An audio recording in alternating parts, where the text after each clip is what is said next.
સૌનું મારી ચેનલ પર. તો મિત્રો, આ વિડીયોમાં આપણે જોઈશું ધોરણ 10 બરાબર. ધોરણ 10 વિજ્ઞાન પેપર બરાબર ને, જે તમારી હમણાં એકમ કૌશલ્ય લેવાની છે તે પ્રમાણે તે જ પાઠનું આયોજન કરીને, અને આ વિડીયોની ડિસ્ક્રિપ્શન બોક્સમાં તમને આપણી વોટ્સઅપ ચેનલનું ગ્રુપ છે, એમાં પણ તમે બધા જ વિડીયો તમને મળી જશે. ઓકે મિત્રો, તો આપણે શરૂઆત કરીએ. ઓકે, જોઈએ. નીચે આપેલ પૈકી કયું માનવ માદા પ્રજનનતંત્રનો ભાગી નથી? ઓકે, તો શું આવશે? શુક્રવાહિકા અને શુક્રવાહિની. પુષ્પમાં ફલિત અંડકોષ વિકાસ પામી શું ઉત્પન્ન કરે છે? તો ભ્રૂણ, બરાબર ને. નેક્સ્ટ, આનુવાંશિકતા અભ્યાસ માટે વ્યવસ્થિત પ્રયોગો સૌપ્રથમ કયા વૈજ્ઞાનિકે કર્યા? તો મેન્ડલે, બરાબર. વટાણાના ઊંચા ટીટી છોડ અને નીચા ટીટી છોડ વચ્ચે મેન્ડલે કયા સંકરણ પ્રયોગો F2 પેઢીનું પરિણામ? તો શું આવશે? ઊંચા અને નીચા છોડનું પ્રમાણ 3:1, બરાબર. પછી આપણે જોઈએ તો પરાગાશયમાં ખાલી જગ્યા હોય છે તો પરાગરજ હોય છે. મનુષ્યમાં દૈહિક કોષમાં કેટલી જોડ રંગસૂત્રો હોય છે? તો 23, બરાબર. નેક્સ્ટ આપણે જોઈએ ગોકળગાય પ્રાણી પોતાનું લિંગ બદલી શકે છે. આ વિધાન ખરું છે કે ખોટું છે? તો આ વિધાન ખરું છે, બરાબર. નેક્સ્ટ આપણે જોઈએ બરાબર. આમાં 2 ગુણના પ્રશ્ન છે. તો અલિંગી પ્રજનન પદ્ધતિના નામ જણાવો. તો ભાજન, દ્વિભાજન અને બહુભાજન એને કહેવાય. અવખંડન, પુનર્જનન. પછી કલિકા સર્જન, બીજાણુ નિર્માણ અને વનસ્પતિક પ્રજનન. યૌવનારંભ સમયે છોકરાઓમાં કયા જાતીય પરિવર્તનો જોવા મળે છે? તો છોકરાઓમાં શુક્રપિંડ નરજાતિ અંતઃસ્ત્રાવ સ્ત્રાવ કરે છે, બરાબર. શુક્રપિંડ શુક્રકોષોનું ઉત્પાદન શરૂ કરે છે. અન્ય ઘણા ફેરફારો કિશોરાવસ્થામાં થાય છે. ચહેરા પર દાઢી મૂછોનો વિકાસ શરૂ થવું, શરીર વધારે સ્નાયુબદ્ધ થવું, અવાજ કર્કશ અને ઝાડા બને છે, ખભા અને છાતીનો ભાગ વિસ્તૃત બને છે, શિશ્ન પ્રસંગોત્પન્ન મોટું અને સખ્ત થઈ ઉર્ધ્વસ્થ બને છે. બીજો સવાલ છે, વૈજ્ઞાનિક કારણ આપો. લક્ષણો જનીનોના નિયંત્રણ હેઠળ હોય છે. જનીન આનુવંશિકનો એકમ તે રંગસૂત્ર પર ક્રમબદ્ધ રીતે ગોઠવવામાં આવેલો નિશ્ચિત લંબાઈ ધરાવતો ડીએનએનો ખંડ છે. દરેક જનીન વિશિષ્ટ પ્રકારના પ્રોટીનના સંશ્લેષણનું કાર્ય કરે છે. આ પ્રોટીન ઉત્સેચક તરીકે ચોક્કસ જૈવરાસાયણિક ક્રિયા પ્રેરે. શરીરને આવી ક્રિયાઓમાં બનતા દ્રાવ્યકો પ્રોટીનના પ્રકારો લક્ષણોની અભિવ્યક્તિ માટે જવાબદાર છે, બરાબર ને. ઓકે, નેક્સ્ટ છે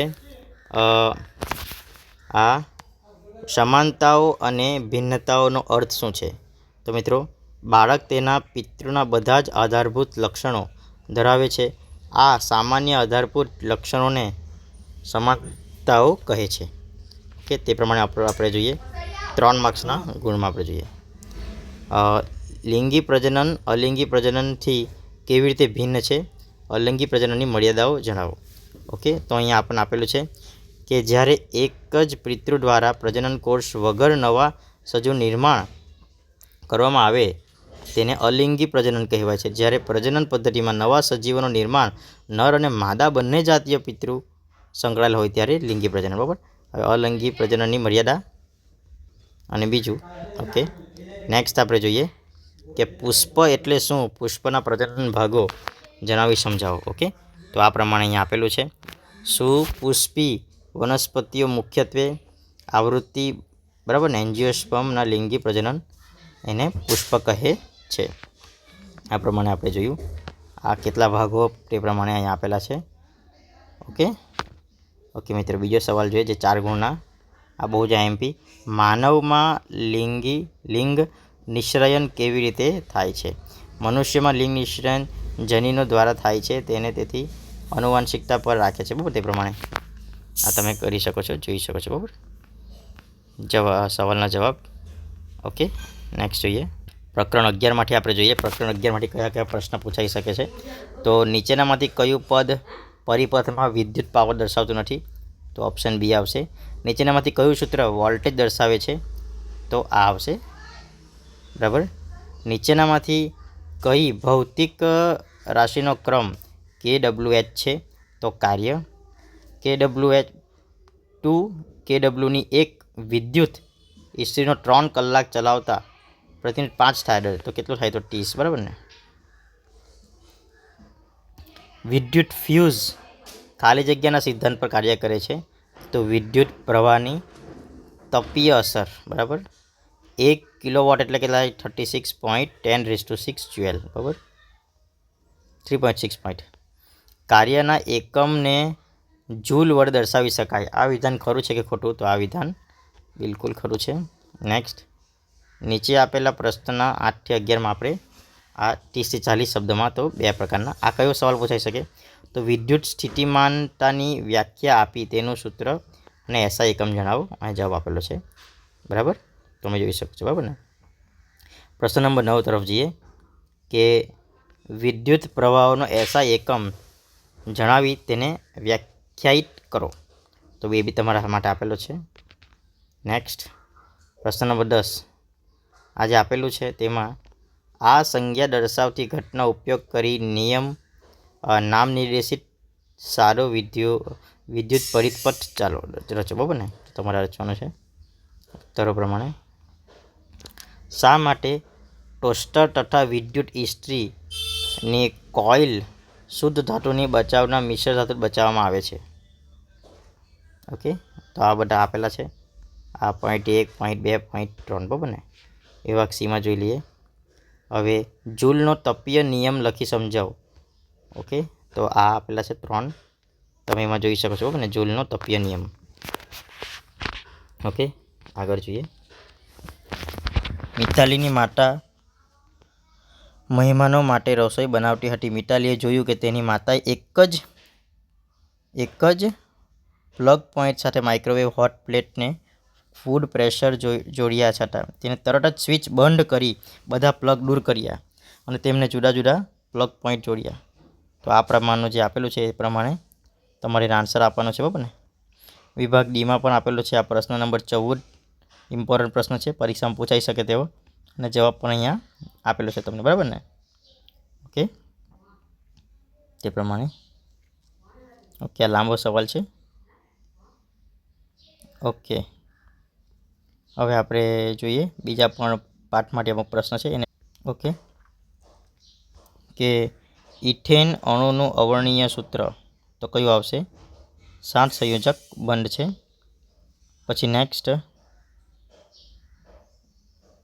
બ્યુટેનોન 4 કાર્બન ધરાવતું સંયોજન છે જેમાં ક્રિયાશીલ સમૂહ કયું છે? તો કીટોન. બરાબર ને. આલ્કોહોલમાં કયો ક્રિયાશીલ સમૂહ હોય છે? તો DOH. બરાબર ને. નેક્સ્ટ, નીચેનામાંથી કયું સંયોજન એક જ સમાન ધર્મી શ્રેણીનું આવતું નથી? તો CH4H8. C4H8. બરાબર ને. અલ્કલીનું સામાન્ય સૂત્ર CnH2n છે. બરાબર. ઓકે, તો કાર્બન પરમાણુ અન્ય કાર્બન પરમાણુઓ સાથે સહસંયોજક બંધ બનાવતી અદ્વિતીય ક્ષમતા ધરાવે છે. કાર્બનના આ ગુણધર્મને શું કહેવાય છે? ગ્રેટનેસ. આ જોઈ લઈએ. 5% પાણી ધરાવતા ઇથેનોલ દ્રાવણને પરિશુદ્ધ આલ્કોહોલ કહે છે. આ વિધાન ખરું છે કે ખોટું તે જણાવો. તો વિધાન ખોટું છે. સહસંયોજકનો ગુણધર્મ જણાવો. સહસંયોજકનો ગુણધર્મ નીચે પ્રમાણે છે. તેના ગલન બિંદુ અને ઉત્કલન બિંદુ પ્રમાણમાં નીચા હોય છે. તેમની વચ્ચે આંતરાવરીય આકર્ષક બળો નિર્બળ હોય છે. તેઓ સામાન્ય રીતે પાણીમાં અદ્રાવ્ય પરંતુ કાર્બનિક દ્રાવ્ય હોય છે. તેઓ ઘન, પ્રવાહી અથવા વાયુ અવસ્થા ધરાવે છે. તેનો વિદ્યુતનો અવાહકો છે. બરાબર ને. CO2 સૂત્ર ધરાવતા કાર્બન ઓક્સાઇડનું ઇલેક્ટ્રોન બિંદુ નિરૂપણ શું થયું? તો આ ઓપ્શન આપણને ઓપ્શન 9માં આવેલો છે. આન્સર આપણે તમે અહીંથી જોઈ શકો. બરાબર. નેક્સ્ટ, આ ઇથેનોઇક એસિડના આવરણને તેમજ બંધારણીય સૂત્ર જણાવો. તો ઇથેનોલ અને ઇથેનોલ ઓક્સાઇડ, બરાબર. એ પ્રમાણે તફાવત આપવાનો છે સાબુ અને ડિટર્જન્ટ વચ્ચે. તો આ 1 પોઈન્ટ, 2 પોઈન્ટ, 1 પોઈન્ટ, 2 પોઈન્ટ બંનેમાં આ તમે પરીક્ષાની દ્રષ્ટિએ બહુ જ કામ લાગશે, એકમ કસોટીની દ્રષ્ટિએ, અને બંને જ. અહીંયા આપણે જોઈએ સમઘટકો એટલે શું? પેટન્ટના સમઘટકો દોરો. તો અહીંયા આપણને આન્સર આપેલા છે તે પ્રમાણે, બરાબર ને. ઓકે, અહીંયા આપણે જોઈએ એલ્કોહોલ પાણીના તરીકે નુકસાનકારક છે, વિધાન સવિસ્તાર સમજાવો. ઓકે, તો તમે આખો આન્સર વાંચી શકો છો, બરાબર ને. જ્યારે વધુ માત્રામાં ઇથેનોલ, બરાબર. હવે આપણે જોઈએ કે એસ્તરીકરણ પ્રક્રિયા સમજાવો. કઈ પ્રક્રિયા? તો એસ્તરીકરણ પ્રક્રિયા સમજાવો. તે પ્રમાણે આપણે જોઈ લઈએ, બરાબર ને. ઉત્તર. ઓકે મિત્રો, તો વિડીયો તમને ગમ્યો હોય તો લાઈક કરો, શેર કરો, સબસ્ક્રાઈબ કરો. કમેન્ટ બોક્સમાં આ વોટ્સઅપ ચેનલ ગ્રુપની લિંક પણ મૂકેલી છે, તેમાં પણ તમે જોડાઈ જાઓ.